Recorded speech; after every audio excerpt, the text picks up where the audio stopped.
আসসালামু আলাইকুম রহমতুল্লাহ। আশা করি অনেক অনেক ভালো আছো এন্ড অসংখ্য ধন্যবাদ আরও একবার আমার সাথে যুক্ত হওয়ার জন্য। এই মুহূর্তে আমি সমাধান করে দিতে চাচ্ছি চট্টগ্রাম বোর্ড 2024 সালে পঞ্চম অধ্যায় থেকে যে সৃজনশীল প্রশ্নটি এসেছিল সেই সৃজনশীল প্রশ্নটি। তুমি এই মুহূর্তে যে কাজটা করবে সেটা হচ্ছে, তোমার কাছে যদি আমার এই লেকচার শিটটি না থেকে থাকে তাহলে প্লিজ স্ক্রিনে দেওয়া নাম্বারে যোগাযোগ করে এখনই লেকচার শিট নিয়ে নিবে, এবং যদি লেকচার শিট থেকে থাকে তাহলে প্লিজ সেটা নিয়ে বসে পড়ো, না থাকলে যোগাযোগ করে অবশ্যই লেকচার শিট আগেই নিয়ে নিবে। ওকে, সো লেকচার শিট হাতে থাকলে তোমার জন্য সুবিধা হবে বুঝতে কোথায় কি সমাধান করছি না করছি। ওকে, তো দেখো এখানে আমি সমাধান করব চট্টগ্রাম বোর্ড 2024 সালে যে প্রশ্নটি এসেছিল।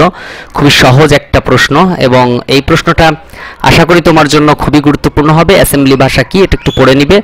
ডিবাগিং বাক্য ব্যাখ্যা করো। ডিবাগিং মানে হচ্ছে ভুল ধরা, ভুল খুঁজে বের করা এবং সমাধান করা যায়। 3 square plus 6 square plus 9 square plus plus n square, এটার হচ্ছে প্রবাহ চিত্র অঙ্কন করতে হবে, প্লাস ধারাটির যোগফল প্রদর্শনের জন্য সি ভাষায় প্রোগ্রাম লিখতে হবে, মানে সি প্রোগ্রাম করতে হবে। ওকে, খুব চমৎকার। তাহলে আমরা প্রবাহ চিত্র অঙ্কন করার জন্য প্রথমেই আমাদের যে কাজটা করতে হবে সেটা হচ্ছে আমাদের হোয়াইট বোর্ডে যেতে হবে, এবং হোয়াইট বোর্ডে যাওয়ার পরে আমরা কাজ করব। ওকে, তো দেখো এখানে আমরা একটু উদ্দীপকটা লিখে নেই আগেই, তাহলে আমাদের জন্য সুবিধা হবে।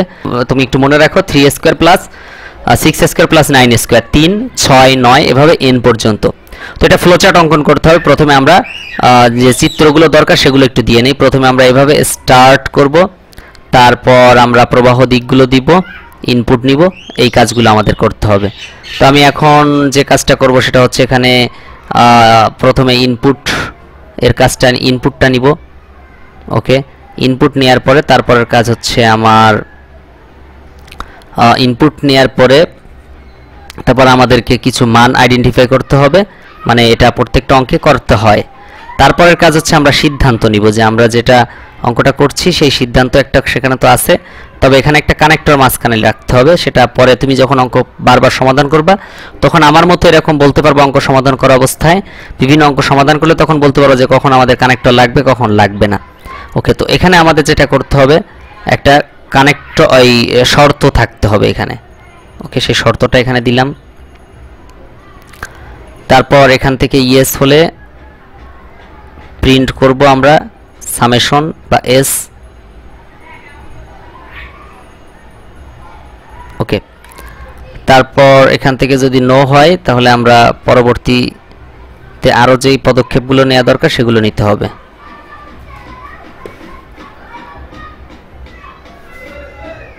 আমাদের এখানে দুটো কাজ করতে হয়, সেই দুটো কাজের জন্য দুটো বক্স আমি দিয়ে নেব আগেই, ব্যাস। দুঃখিত, এটা এভাবে হবে না, এই বক্স আর ওই বক্সটা দুটো একই রকম হবে, এটা প্রক্রিয়াকরণের মতো একটা কাজ। ওকে, তারপর এখান থেকে আমরা সরাসরি চলে যাব যে কানেক্টর রেখেছিলাম সেই কানেক্টরের কাছে যাব, দেন কানেক্টরে যে মিলিত হব। ওকে, এই হচ্ছে আমাদের টোটাল ফাংশন। তো আমার এটা মুখস্থ হয়ে গেছে এজন্য আমি লিখতে পারলাম, তুমিও সেম কাজটা করবে, মানে প্র্যাকটিস করতে করতে তোমার মুখস্থ হয়ে যায়। তো আমি সারাদিন পড়াই, সো আমার তো মুখস্থ থাকবেই। দেন প্রথমে আমি স্টার্ট করব, START স্টার্ট। ওকে, স্টার্ট করার পরে আমরা তারপরে ইনপুট নিব, INPUT ইনপুট, n মানে সবসময় লাস্টেরটা ইনপুট হিসেবে নিতে হয়। ইনপুট n নিলাম।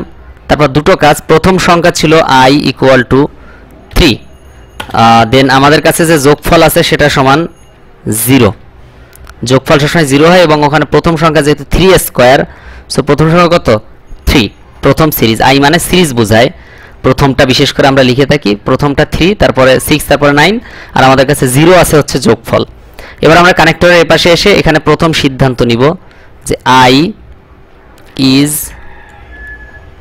I less than equal n কিনা।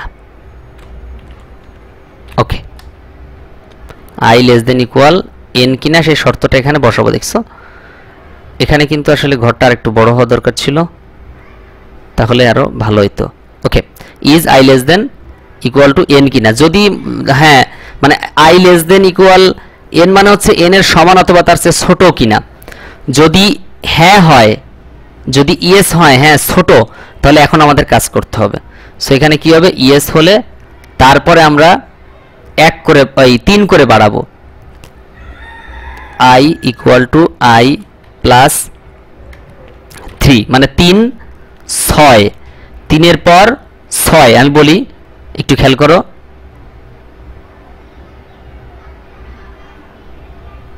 3 এর পরে 3 যোগ 6 যোগ 9 মানে আমি স্কোয়ারটা ধরছি না আপাতত তারপরে ডট ডট ডট n একটু খেয়াল করো এখানে প্রথম সংখ্যা কিন্তু প্রথম সংখ্যা 3 i পার্থক্য 3 থেকে 6 মানে আরো 3 তারপর আরো 3 যোগ করলে 9 মানে 3 করে বাড়বে সো এখানে কি করব s equal to s plus এখানে আমরা কিন্তু পরবর্তী কাজ কি s equal to s plus i into i মানে স্কয়ার থাকার কারণে আমরা কি করব স্কয়ার থাকার কারণে আমাদেরকে এই কাজটা করতে হবে কি কাজ করতে হবে খেয়াল করে দেখো আমরা প্রথমত পার্থক্য 3 3 করে এজন্য আমরা 3 বাড়াবো বাড়ানোর পর তারপরে আমাদের স্কয়ার আছে যেহেতু হ্যাঁ তো s equal to s plus i যেহেতু যোগফল নির্ণয় করতেছি সাম equal to some plus i মানে সিরিজ প্রতিবার 3 যোগ করবে তারপর আমার হাতে যে যোগফল আছে তার সাথে চলে আসবে তো এখানে স্কয়ার থাকার কারণে মানে i এগুলো প্রত্যেকটা তো i সেই i এর মাথায় স্কয়ার ছিল হ্যাঁ যে কারণে আমরা এই যে এরকম স্কয়ার থাকার কারণে তোমাকে আরেকটু বুঝিয়ে দিই সহজ এরকম স্কয়ার ছিল প্রত্যেকটার মাথায় তো স্কয়ার মানে কি 3 3 গুণ করলেই তো স্কয়ার হয় 6 6 গুণ করলে স্কয়ার 9 9 করলে যে স্কয়ার মানে i i গুণ করলে কি i স্কয়ার হয় তো i ইনটু i এটাই হচ্ছে সবচেয়ে বড় পার্থক্য এবং ইম্পর্টেন্ট পয়েন্ট এখানে এটা মনে রাখতে হবে তারপর আমরা সরাসরি কি করব এখানে ফলাফল প্রদর্শন করব প্রথমে যদি এখানে কি হতো নো হতো তাহলে আমরা প্রিন্ট করতাম বাট এখানে শর্ত প্রথমটা মিলে নাই দেখে ইএস লিখতে হয়েছে এবং ইএস লিখে আমরা কি করছি সরাসরি আবার কানেক্টরের মাধ্যমে যুক্ত হয়ে আবার শর্তটা দেখলাম এভাবে কিন্তু আমাদের এখানে প্রিন্ট এস তারপর ইন্ট করতে হবে এভাবে আমাদের আর কি শেষ করতে হবে প্রবলেমটা হ্যাঁ এটা হচ্ছে ফ্লো চার্ট কিসের flow chart 3 square plus 9 square এভাবে সমাধান করতে হবে হ্যাঁ এটার ফ্লো চার্ট এভাবে নির্ণয় করতে হবে ওকে এরপর আমাদের কি বলা হয়েছে একটু দেখি আমাদের প্রশ্নের মধ্যে বলা হচ্ছে প্রবাহ চিত্র অঙ্কন করো শেষ ধারাটির যোগফল প্রদর্শন সি ভাষায় প্রোগ্রাম লেখো এখানে কিন্তু বলা নেই কোন লুপ ফর লুপ হয় লুপ ডু হয় লুপ কিছুই বলা নেই হ্যাঁ তো চলো আমরা এখন চট্টগ্রাম বোর্ড 2024 এর ঘ নাম্বার সমাধান করি ধারাটির যোগফল প্রদর্শনের জন্য সি প্রোগ্রাম তো আমাদেরকে যেটা করতে হবে প্রথমেই এর যে সফটওয়্যার সেই সফটওয়্যারের মধ্যে প্রবেশ করব তারপর আমরা এখানে কাজ করব ওকে প্রথমেই hashtag include INCLUDE include stdio.h তারপর INCLUDE include conio.h ব্যাচ তারপর হচ্ছে মেইন ফাংশন ওকে হয়ে গেল মেইন ফাংশন পর্যন্ত কাজ হয়ে গেল এখন আমরা মানে মূল অংশ এটা খুবই ইম্পর্টেন্ট প্রথমে আমরা ইন্টিজার পূর্ণ সংখ্যা যেহেতু ইন্টিজার i লিখলাম তারপরে লিখব হচ্ছে n সংখ্যক মান যেহেতু n লিখতে হবে আর সবসময় আমার হাতে 0 থাকবে যোগফল ব্যাস তারপরে এখন ইনপুট গ্রহণ করব print printf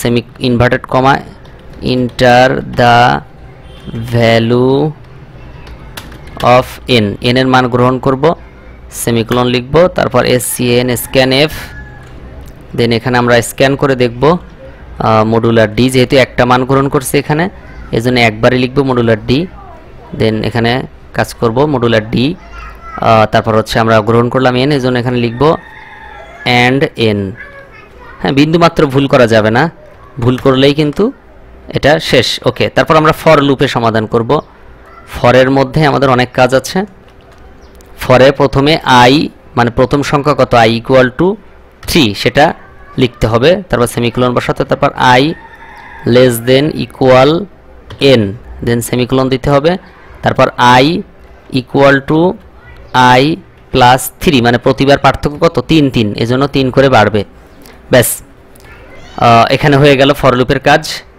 এখন আমরা কি করব এরপরে আবার একটা ব্র্যাকেট নিব নিয়ে তারপর সেখানে লিখব s equal to s plus i এইবার ওই যে স্কয়ার আছে এই কারণে স্কয়ার i ইনটু i মানে আমরা স্কয়ার না থাকলে শুধু এইটুকুই দেই না মানে এই ইনটু i আবার নতুন করে গুণ করি না নতুন করে ইনটু i দেই না ওকে কখন দেই না, যখন আমরা শুধুমাত্র স্কোয়ার ছাড়া যোগফল নির্ণয় করি। এটা অনেক অঙ্ক করাইছি, তুমি জানো। ওকে, তারপর আমরা চলে যাব এই যে এই ব্র্যাকেটের নিচে, তারপর এখানে প্রিন্ট করব প্রিন্ট এফ মডুলার ডি দিয়ে তারপর কমা দিয়ে আমরা এখানে ফলাফল দেখাবো এস সেমিকোলন, তারপর গেটস জিই টিসিএইচ সেমিকোলন। দেখো এই হচ্ছে আমাদের কাজ। এখন আমি এটা রান করব। প্রথমে একটু সেভ করে নেই, এটা হচ্ছে আউটপুট। ওকে, এই নামে আরো অনেক ফাইল আছে যেহেতু। ওকে, এই হচ্ছে আমাদের কাজ। হ্যাঁ, এখন আমি একটু এটা রান করি, দেখি আসলে ভুল হয়েছে কোথায়। দেখো ভুল কিন্তু কোথাও হয় নাই। এখন যদি আমি একটা মান, যে কোনো মান গ্রহণ করি, এটা আউটপুট ঠিক এভাবে লিখবা, enter the value of N সমান দিবা, তারপরে এর একটা ফলাফল দেখাবা। এখানে লিখবা, জাস্ট এই যে এই ব্র্যাকেটের নিচে এখানে দেখাবা। কিভাবে দেখাবা আমি একটু দেখাই। এই যে এইভাবে লিখবা, enter the value of N, মানে আউটপুট লিখবা, লিখে ইন্টার দ্য, একটা বক্সের মধ্যে enter the value of N সমান কত, সাপোজ 10, 1 থেকে 10 পর্যন্ত। এর যোগফল হচ্ছে 126। 3 করে পার্থক্য, প্রত্যেকটার কত করে পার্থক্য, 3 করে পার্থক্য। ঠিক আছে, তো এইভাবে যদি তুমি সমাধান করতে চাও, মানে এখানে কিন্তু স্কোয়ার আছে, অনেকে আবার ভাবতে পারো স্যার 1 থেকে 10 পর্যন্ত 126 হয় কিভাবে। ওই যে স্কোয়ার আছে, 3 স্কোয়ার মানে 3 3 9, 3 স্কোয়ার মানে 9, 9 যোগ তারপরে 3 এর পর 6 মানে 36, 9 যোগ 36, তারপরে হচ্ছে তারপরে 9 9 81, তাহলে 9 যোগ 36 যোগ 81। দেখো আমি দেখাই, 9 যোগ 36 যোগ 81, ক্যালকুলেটর কোথায়, 9 যোগ 36 যোগ 81, 126। এই যে 126 উত্তর আসছে। মানে 9 হলো কিভাবে, প্রথম 3 এর উপর স্কোয়ার, তারপরে 3 এর পর 6 এর উপর স্কোয়ার, তারপর 9 এর উপর স্কোয়ার। তো স্কোয়ার করলেই তো এই 3 এর উপর স্কোয়ার করলে 9 হবে, আবার 6 এর উপর স্কোয়ার করলে 36 হবে, 9 এর উপর স্কোয়ার করলে 81 হবে। সো এইভাবে আর কি দেখা গেছে যে এটার ফলাফল কিন্তু অনেক বেশি হয়। এই হচ্ছে আউটপুট। এই যে জাস্ট এই ব্র্যাকেটের নিচে এভাবে আউটপুট লিখে একটা বক্স করে এটা উত্তরটা দিয়ে দিবা। এই হচ্ছে আমাদের উত্তর। সো জানি না তোমার কাছে কেমন লেগেছে। তুমি একটা কাজ করতে পারো, স্ক্রিনে যে ইউটিউব চ্যানেলটা দেখতে পাচ্ছ সেটা আমাদের আরেকটা ইউটিউব চ্যানেল। সো ইউটিউব চ্যানেলটা সাবস্ক্রাইব করে রাখতে পারো, কারণ এই ইউটিউব চ্যানেলে আমি শুধুমাত্র আইসিটি রিলেটেড সব প্রশ্নের উত্তর ওখানে সলভ করি। মানে তোমার যে কোনো প্রবলেম তুমি জাস্ট স্ক্রিনে দেওয়া নাম্বারে আমাকে এসএমএস করবে, সেটার সমাধান আমি করে দিব। হ্যাঁ, সো এই সমাধান মানে তোমার মধ্যে অনেক প্রশ্ন থাকতে পারে, স্যার আমি এটা বুঝি না, এটা কিভাবে সমাধান হলো, আপনি এত সহজে করলেন, আমি তো পারি না, বা অন্য কোনো অঙ্ক, সেম অঙ্ক আমি যেটা করিয়েছি তার একটু পরিবর্তন, এইরকম অনেক ধরনের প্রবলেম, যে কোনো কনফিউশন, যে কোনো প্রশ্ন, মানে এক কথায় তুমি সরাসরি আমার সাথে কমিউনিকেট করার জন্য স্ক্রিন দেওয়া নাম্বারে হোয়াটসঅ্যাপে যোগাযোগ করো, এবং ওই যে ইউটিউব চ্যানেলটা ডান পাশে দেখতে পাচ্ছ এটা এখনই সাবস্ক্রাইব করে ফেলো। দেখা হচ্ছে পরবর্তী ভিডিওতে, ততক্ষণ পর্যন্ত ভালো থেকো। আসসালামু আলাইকুম।